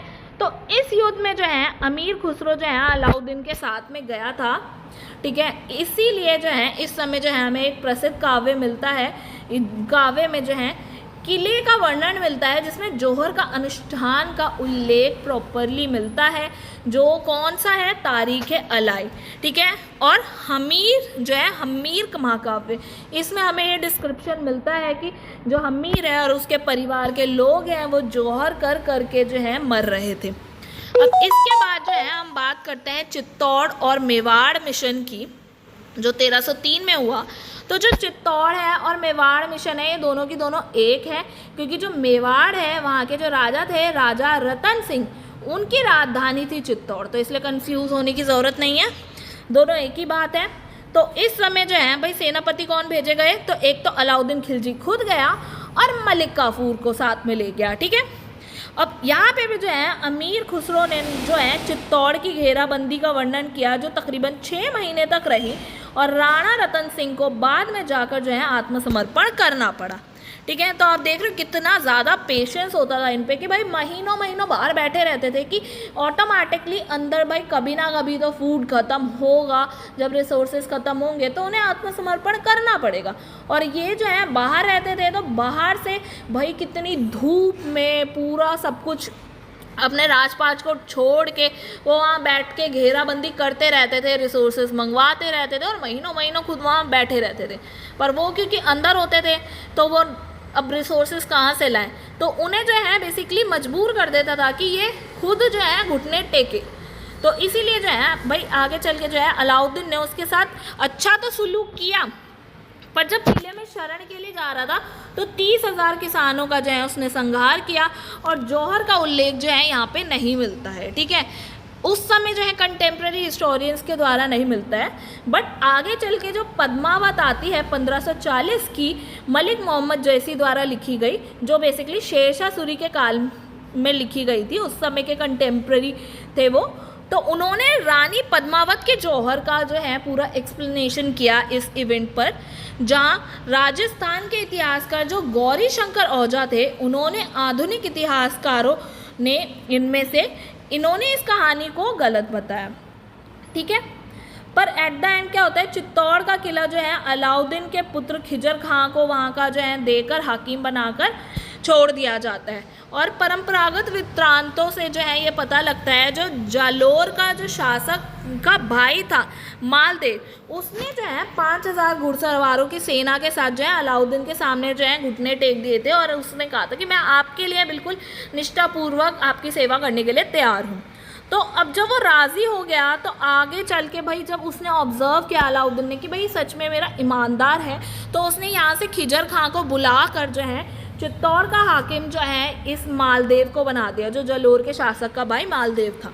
तो हम यहाँ पे देखेंगे, नोटिस करिए आप कि भाई जो अलाउद्दीन है ना, बेशक वो साउथ तक पहुँच रहा है, काफ़ी ज़्यादा एरिया तक जा रहा है नीचे तक, पर डायरेक्टली रूल नहीं कर रहा। वो क्या करता है, उनसे अधीनता स्वीकार करवा लेता है और उसके बाद में जो है उनको जो है उनकी सत्ता दे देता है कि तुम कर लो कंट्रोल, बस हमारी जो सल्तनत है ना उसके अधीन शासन करो। तो इसीलिए भाई अब उसे लगा कि ये अपना वफादार है, तो उसने खिजर खां को वापस बुला लिया। अब आगे चल के क्या होता है, चित्तौड़ के बाद जो है मारवाड़, हथौड़ी, बूंदी, ये सब के राजाओं के समेत राजस्थान की अधीनता जो है बेसिकली दिल्ली सल्तनत के अंडर स्वीकार करवाई गई। ठीक है, आगे हम बात करते हैं मालवा मिशन की। तो जो मालवा मिशन है वो 1305 में शुरू होता है, जिसका उद्देश्य क्या होता है, गुजरात में जाने वाले मार्ग पे नियंत्रण करना। जो मैंने कहा था कि भाई बीच में पड़ता है तो उन सारे एरियाज़ को तो ग्रैब करना ही पड़ेगा। दूसरा, दक्षिण की ओर भी ये मार्ग जाता था, तो अब उन्हें अगर साउथ जाना है या गुजरात जाना है, दोनों के लिए ये बहुत ज़्यादा इंपॉर्टेंट हो गया मालवा, तो भाई उसको तो ग्रैब करना ही पड़ेगा ना। तो इसलिए सेनापति यहाँ पे भेजा एनुल आइनुल मुल्क मुल्तानी, ठीक है, उसको भेजा। वहीं यहाँ का शासक जो था महकल देव था। ठीक है, अब क्या हुआ, मालवा को दिल्ली सल्तनत में मिला के जो है उसे ही वहाँ का जो है हकीम बना दिया गया। ठीक है, और आगे जो है सिवाना मिशन होता है 1308 में, जिसमें सेनापति कौन होता है, जो है कमलुद्दीन कुर्ग होता है, और शासक जो होता है शीतल देव परमार वंश का होता है। और वहीं जो है जालोर मिशन की बात करें जो 1311 का था, उस समय पे सेनापति कौन होता है, कमलुद्दीन कुर्ग, और शासक तो होता है वो होता है कृष्णदेव।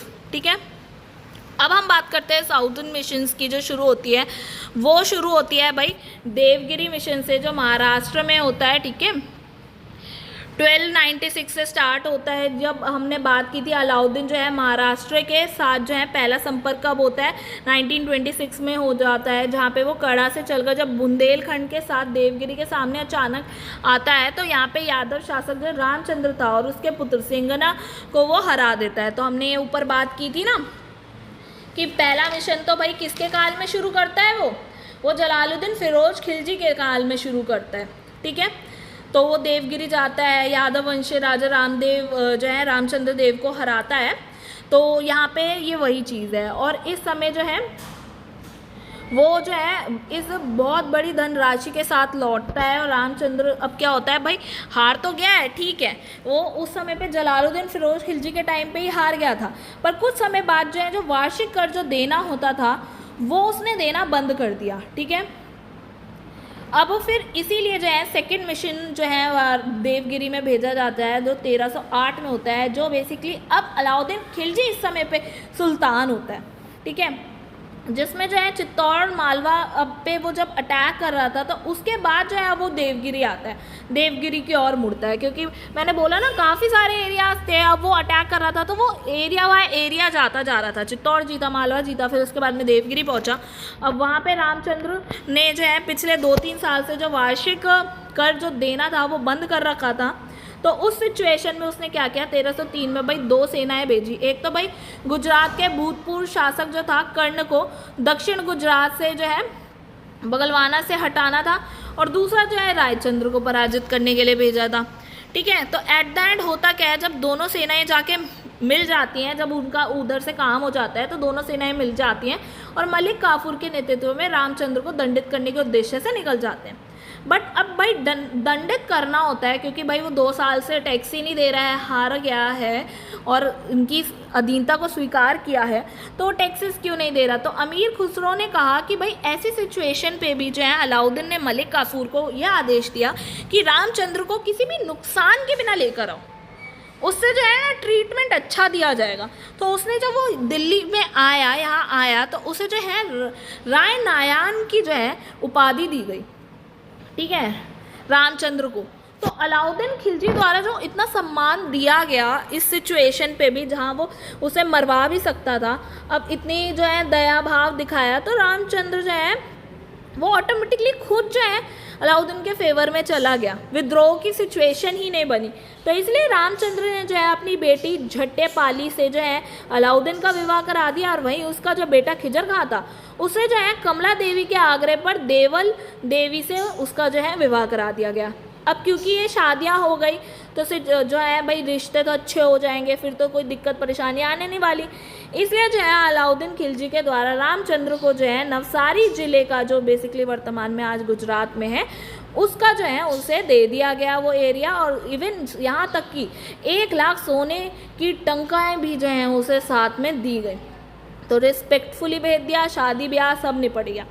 अब इसके बाद भी तीसरा जो है देवल मिशन होता है, तो अब ऑब्वियस सी बात है जो तीसरा मिशन होगा जो 1315 में, अब वो रामदेव की मृत्यु के बाद ही होगा, क्योंकि उसने तो भाई शादियां करा दी, अब किसी भी तरह की दिक्कत परेशानी तो होनी नहीं थी। तो अब उसका जो पुत्र था बिल्मा, वो जो है अलाउद्दीन के आधिपत्य को नहीं मानता था, उसने मना कर दिया। अब क्योंकि भाई ये 3 बारी हो गया, पहली बारी नहीं, दूसरी बारी नहीं, तीसरी बारी ऐसा हो रहा है कि ये देवगिरी में मान नहीं रहे हैं, तो इसीलिए अब जो है ना अलाउद्दीन ने मलिक काफूर को भेजा और वहाँ से हटा के देवगिरी का साम्राज्य ही ले लिया कि अब जो है उनको शासन करने के लिए मत दो, क्योंकि बार बार जो है अटैक कर रहे हैं, उन्हें और भी एरियाज़ को कंट्रोल करना है, तो सीधा यहाँ पे भाई ये लोग जो है रिवॉल्ट करते रहेंगे, इसीलिए सीधा इसे कंट्रोल में ले लो, उन्हें देने की ज़रूरत नहीं है।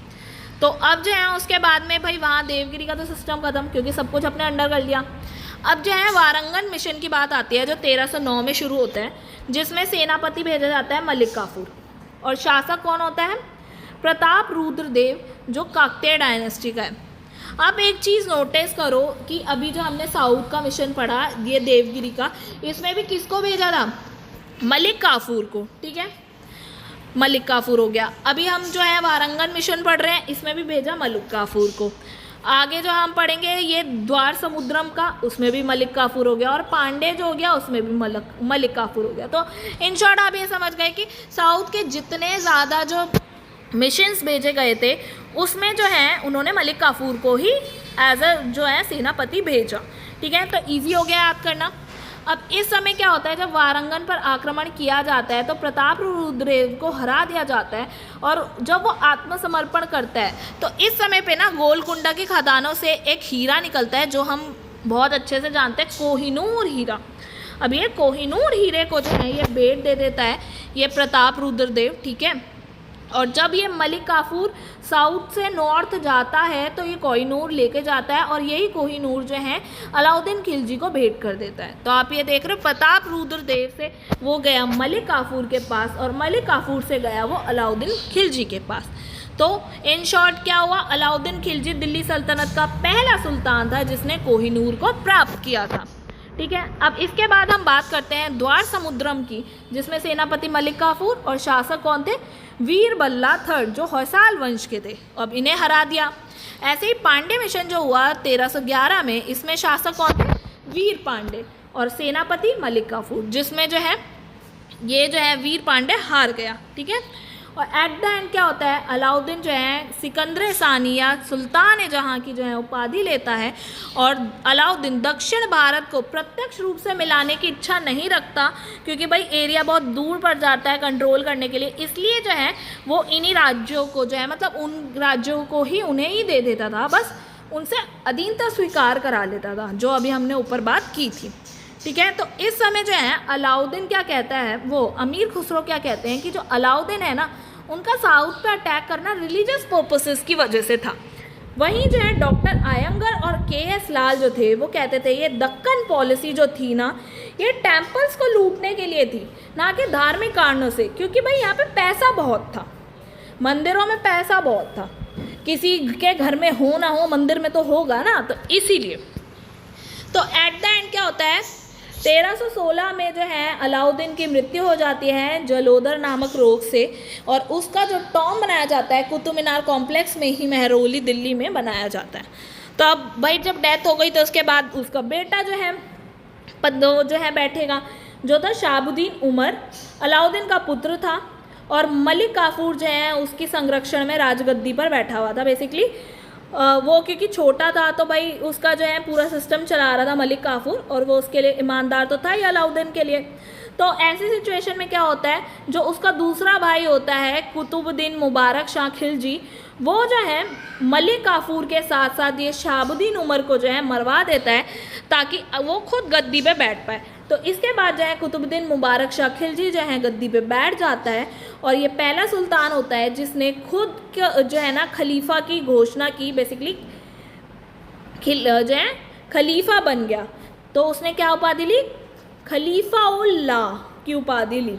ठीक है, क्योंकि अभी तक जो है जो हमने ऐबक के बारे में पढ़ा वो तो सिपह सलाहकार के तौर पे उसने जो है काम किया, फिर उसके बाद इल्तुतमिश आ गया, और ये सब उसके बाद जो है सुल्तान की उपाधि उन्होंने ले ली, पर खलीफा कोई नहीं बना। और इवन यहाँ तक कि अलाउद्दीन खिलजी खुद जो है अपना रिलीजन जो है एक बनाना चाहता था, बट उसने ये कॉन्सेप्ट जो है मतलब उस समय टाल दिया, पर ये जो है खुद को खलीफा घोषित कर दिया। और ये पहला सुल्तान था जिसने महिलाओं के वस्त्र पहन के दरबार में जाना शुरू किया था। ठीक है, और जो है खलीफातुल्लाह की उपाधि ली, जो जिसका मतलब था रिप्रेजेंटेटिव ऑफ अल्लाह, और अलविश बिल्लाह की भी उपाधि ली जिसका मतलब था चीफ ऑफ द रिलीजन का चीफ। और यहाँ तक कि जितनी भी पॉलिसीज़ थी जो है अलाउद्दीन खिलजी ने फॉलो की थी वो उसने जो है स्ट्रिक्टली बंद कर दी। ठीक है, जो हमने बात की थी बाजार व्यवस्था जो थी वो आगे कंटिन्यू नहीं करता उसका बेटा कुतुबुद्दीन मुबारक शाह खिलजी, वो यही बात है। उसके बाद में जो आता है वो होता है खुसरो खां। ठीक है, जो बेसिकली इस डायनेस्टी का लास्ट रूलर होता है, खिलजी डायनेस्टी का। अब ये क्योंकि हिंदू कन्वर्ट सुल्तान होता है तो इसका जो वजीर होता है गाजी मलिक, जो गयासुद्दीन तुगलक है, ठीक है, उसने जो है इसकी सत्ता पे होने के लिए ना इस्लाम के लिए ख़तरा माना कि भाई एक हिंदू कैसे जो है रूल कर सकता है। तो इसीलिए जो है उसने जो है सुल्तान की उपाधि नहीं ली थी। और इवन जो नॉबल्स थे वो भी उसकी जब वो इंसल्ट कर देता था, तो इन सारी सिचुएशन को देखते हुए गयासुद्दीन तुगलक ने जो है जनता का सपोर्ट लिया, और जनता का सपोर्ट लेकर कि भाई ये एक हिंदू कन्वर्ट है, तो इसीलिए उसका सपोर्ट लेके जो है उसकी हत्या करा दी। अब क्योंकि भाई तुगलक डायनेस्टी का कोई बचा नहीं, तो एट द एंड पूरी सत्ता किसके पास चली जाती है, किस वंश पे चली जाती है, वो चली जाती है तुगलक वंश पे। मतलब खिलजी वंश के नहीं बचे तो अब किसके पास चली गई, तुगलक वंश पे। तो इन शॉर्ट हम देख सकते हैं यहाँ पे 5 रूलर रहे हैं। जलालुद्दीन फिरोज खिलजी जिसने गुलाम वंश को ख़त्म करा था, ठीक है। फिर अलाउद्दीन खिलजी जिसने भाई इसे मार के जो है गद्दी पे बैठा था। फिर आ जाता है शहाबुद्दीन उमर, जब इसकी डेथ हो गई थी तो शहाबुद्दीन उमर आ गया था। और जो है कुतुबुद्दीन मुबारक शाह खिलजी ने भाई शाह उमर जो है शहाबुद्दीन उमर और मलिक काफूर दोनों को मिलके मार दिया और खुद गद्दी पे बैठ गया। और ये पहला व्यक्ति था जो भाई दरबार में औरतों के कपड़े पहनकर जाता था। और उसके बाद जो है भाई खुसरो खां आया। खुसरो खां को किसने मार दिया, गयासुद्दीन तुगलक ने मार दिया। तो अब हम अपनी नेक्स्ट क्लास में बात करने वाले हैं तुगलक वंश की। आई होप आपको आज की क्लास अच्छी लगी होगी। अगर आपको आज की क्लास अच्छी लगे तो प्लीज़ लाइक शेयर सब्सक्राइब ज़रूर करें, बेल आइकन को ज़रूर दबाएं और कमेंट के थ्रू जो है अपना फीडबैक ज़रूर दें। तब तक के लिए मिलते हैं नेक्स्ट वीडियो में, तब तक के लिए गुड बाय।